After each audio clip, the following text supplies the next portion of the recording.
हुकूमत सिंध की जानिब से निजी बस कंपनी से इश्तराक के बाद कायदाबाद से टावर सफ़र करने वाले शहरी 20 से 40 रुपए में एसी पीपल्स बस सर्विस में सफ़र कर सकते हैं।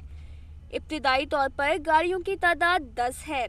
बस 30 नशिस्तों पर मुश्तमिल है, ताहम रश के औकात में शहरी खड़े होकर सफ़र कर सकते हैं। ख़वातीन कंपार्टमेंट के लिए अलग दरवाज़ा मखसूस है, जबकि मर्द हजरात के लिए दूसरा दरवाज़ा है।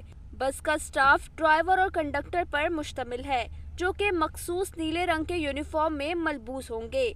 तमाम बसें डीजल पर चलेंगी। बस में सफ़र करने वाले शहरियों ने हुकूमती इक़दाम पर खुशी का इजहार किया है। बहुत अच्छा इक़दाम है, रिपब्लिक के लिए बहुत अच्छी बसें हैं, ऐसी होनी चाहिए। शहर की आबादी के लिहाज से पीपल्स बस की तादाद ऊंट के मुंह में जीरे के बराबर है, जिनकी तादाद में फौरी इजाफा वक्त की सबसे बड़ी ज़रूरत है।